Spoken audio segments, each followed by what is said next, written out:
Champions are made in practice. Assassins are trained from the age of 8 to become cold-blooded killers. This is Crown of Midnight, guys. So when a lot of people do book reviews, I notice some of them like to dress up as the characters, kind of like cosplay, and I think that's really cool and it's something I wanted to try. But I don't know how one would cosplay as Celaena. In my book review of The Throne of Glass, I was wearing a blue shirt, and I thought, hey, for the Crown of Midnight, maybe I should wear an orange shirt. So like with each review, I could just wear the color of the book. But literally the only orange shirt I own is this. That's kind of mismarketing there, not the correct book series. So I decided to dress kind of almost like Celaena herself and not match the book. But you know, I think it works. I think we could look alike. Anyway, cosplay aside, this is my review of Crown of Midnight. I am going to be getting into some spoilers, so if you don't know what this book is about, it's the second book in the Throne of Glass series. I have a book review on this. Go watch that if you want to watch it. But yes, this is the second book in a series, so if you have not read Crown of Midnight, please go away, because I'm going to spoil the wonderfulness. Okay, so for this book review, I'm going to summarize some of my thoughts on this, and then I'm going to kind of break it down into little notes. So we start off this book, and it's like Chaol and Dorian both didn't think in the last book the fact that Celaena is an assassin. Like, they knew she was an assassin, but they wanted her to win that competition so badly and become the king's champion that they kind of forgot that, hey, the king's champion kills people. They kind of forgot that Celaena has to go out and kill people. Celaena just comes trotting into the throne room, pulls a head out of a bag, throws it to the king of Adarlan. She pulls out a hand, she pulls out a ring, and Chaol and Dorian are just sitting there like, yeah, boys, you kind of forgot that that competition you wanted to win meant that she would have to go and kill people. Although, to be honest, anything is better than Endovier. So yes, as we find out, Celaena actually hasn't been killing them. She's been faking their deaths, which I think was awesome. It's very risky and very dangerous, but it does show that Celaena does have a moral high ground, a moral line. Because, like, killing people who threaten her family, that's, like, one thing, but these people are pretty much on her level. Like, they all hate the king. They've done nothing wrong. Also in this book, Celaena and Chaol develop a relationship that kind of just goes up and then, like, goes down, and then it's kind of just like, what? I'm going to talk about that in a minute. As well as Celaena and Chaol having their relationship issues, Dorian also has magic, which I am so excited about. I feel like we've been needing something to give Dorian the edge. Because let's be honest, we actually don't know too much about Dorian. Like, we know he's a prince, we know he doesn't like what his father is doing, even though we don't know why. Like, if we're being completely honest, why is Dorian not like Holland? What makes him so different? What made him realize that what his father is doing is evil? Because he doesn't really even have the mom who has the moral high ground. Both of his parents are really messed up. So why isn't he messed up? I want to get into that. I want to know more about Dorian, and I'm hoping this magic thing will show us more about it. So yes, Celaena goes through character development. Chaol, you learn more about Chaol. They have their relationship. Dorian has magic, and Nehemia dies. If I had to pick one of the four to die, it probably would have been Nehemia. I didn't want her to die. I couldn't believe that she died, but it kind of sets the tone for the rest of the series. Because if you think about it, I'm pretty sure every single book, it's all going to tie back into Nehemia's death. Nehemia's death is like the main thing that propels Celaena forward, like she intended, I guess, to do everything. It kind of ties back to that. But I still am sad that she died. I hate that she had to go. I love that Celaena had a girl to talk to. I love their bond. And the way that she died, it was so much like her parents' death and Sam Courtland's, I think that's his last name. It was so much like her parents and Sam's death, and it just broke my heart. Okay, we need to talk about shipping now. So, as I said in my last review, I haven't really picked a team. I can't decide on a team. I also said that the Throne of Glass fandom is kind of torn down the middle with their ships. There's like no gray area in between. It's either Chaol or Dorian. I don't think I've fully decided on a ship, but I know which one I kind of want and which one I think should happen. I haven't fully decided on a ship yet, but I can kind of see why I want Celaena with either one of them. Like, if I had to pick, I think I might have to go with Chaol. Now, hold on, Dorian shippers, I'm gonna talk in a minute. I really like Chaol. Chaol as a character is amazing. I feel like I know him better than Dorian. We get information on his past and his history with his family, and he shows really strong, disciplined character, But he also has some softer sides too, and I like the way that he connects with Celaena. Like the way they fell in love was so cute, and then she gave him everything in her will, and they both kind of saw a future together. It was a good, strong relationship, and I feel like it started and ended too fast. So yes, I would like to see Celaena and Chaol end up together. I feel like their chemistry works really well. However, I do see the possibility for Celaena and Dorian. I feel like I don't know that much about Dorian. I mean, I love him so much and I'm glad that he's getting these powers, but I feel like he needs a lot more development personally. Now, the reason why I think Celaena and Dorian would work, their relationship is adorable too. But yes, since we found out that Celaena is the Queen of Terrasen, Aelin Galathynius, a Fae, we'll get to that later, it would work out for the heir of Adarlan and the Queen of Terrasen to get married and kind of unite these countries under peace. Like if they were to take down the king and cut him up and eat him, like I said in my last video, then if these two were to get married and be the rulers of their countries, it would work out. Also, there was the fact that the king, the first king of Adarlan, spoke to Dorian when Celaena was in trouble. Kind of the way Elena has been talking to Celaena. So I don't know if there's that connection about them wanting to be together because the past king and queen wanted them together. Or this could also mean that they're related, which would kind of suck. I guess you could say my heart kind of wants Celaena and Chaol, and my mind thinks that Celaena and Dorian work better. I don't know which one is endgame. I feel like they both of them have very good chemistry, and I feel like both of the relationships have very good potential. I'm still undecided. I'll decide when the last book comes and Celaena has a boyfriend. Or a husband.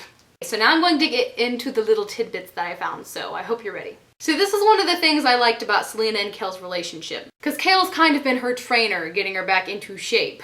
And there's this really funny moment where they're going to meet Archer and they're walking through the crowded shop, and Celaena insults Chaol, and Chaol says, "The next time we train, remind me to wallop you." And Chaol says this as they're walking through a crowd, and like an elderly woman hears them, and it says that she turns and gives him like this glare.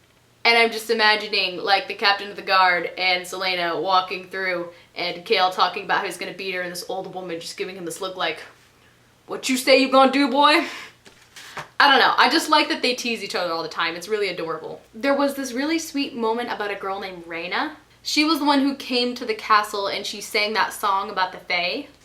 And man, I could just imagine the song in my head and I can see Celaena's reaction. And in the end, when they end up beheading her, she's just rattling off the names of every person that the king has killed. Like, that's a pretty emotional impact. It actually happens again when they're back in Endovier, or that other death camp, I can't remember what that was called. When they find out that Nehemia's dead, this girl picks up the pickaxe and starts listing off the names of the people she's loved that died, and she like swings it at the guard. Nehemia's death is probably going to cause a lot of things to happen, and I'm excited to see. Hopefully we get some more rebellion. I know rebellion kind of sucks because people die, but at least they're trying to go against the king. Also, when Archer and his guys kidnap Chaol, I like how we get to see the inner assassin in Celaena completely unleashed. And when she goes after those men after they've taken Chaol, it is like a bloodbath, a complete bloodbath. Also, on page 239, when Celaena runs back to the castle when she finds out Nehemia is probably getting killed, I found a horse within seconds of her taking off, and yet she still outran me. How can anyone run this fast? It's probably because she's Fae, isn't it? This is what I want to know. We find out at the end of the book that Celaena is Fae, and it is like the best revelation ever. But I'm beginning to wonder how much of Celaena's abilities was because she was Fae. Because I read The Assassin's Blade and I kind of forgot that she was not exactly human. And I also forgot that as I was reading Throne of Glass. But now that I remembered that she's Fae, I'm wondering how much of these abilities, this like superhuman strength, comes from that. Like how much of it leaks through? I mean, she's probably a strong human in general, but I think a lot of the times, is she immortal? I think a lot of the times, like her running and jumping and all of this crazy strength and fighting, was it because she had this superhuman ability that gave her the upper hand? I don't know. So maybe Celaena was superhuman Fae as she was doing all of her assassinness in book 1. Okay, so I do want to bring up this other thing, and I don't want anyone to get mad, but I feel like it needs to be discussed. I understand why Celaena snapped when Nehemia died. You know, it was just a traumatic thing, it was her only friend, it kind of resembled Sam and her parents' death. So I get why she snapped. I like that she snapped, it seems fitting. However, her blaming Chaol for this, I don't feel like it was justified. I felt like it was understandable, like it kind of made sense, but I don't feel like it was justifiable, and I don't feel like it was right. The king tells Chaol about Nehemia, and Chaol just tries to put it in the back of his mind, and he kind of decides not to tell Celaena, but literally like the day after the king tells him this is the day that Chaol gets chloroformed. Like, he didn't even have like a few days to think about this. One day he's being told by the king that Nehemia needs to be questioned, and then the second day he's being chloroformed, and then suddenly she's dead. Celaena thinks that Chaol was being loyal to the king, but I'm pretty sure Chaol was just trying not to die. Anyway, that aside, I feel like the way Celaena freaked out over Chaol was kind of unnecessary and mean. Like I said, I don't blame her. I understand why. I just don't think it was justified.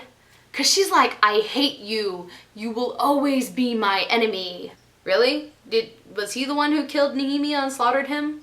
Hasn't he been the one who's been helping you this entire time? Hasn't he sworn to help Dorian, and aren't they both kind of thwarting the king?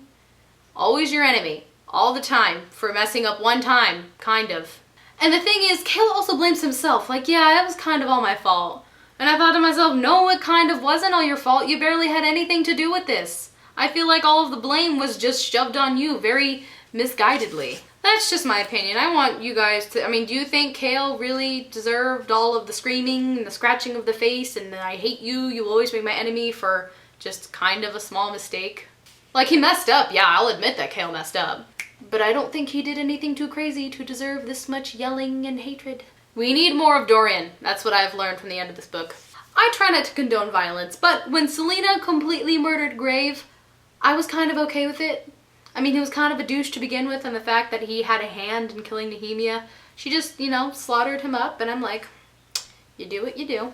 Also, on page 267, there is like the creepiest sentence in the whole book. It was right after Celaena killed Grave and, gave the king of Adarlan his head.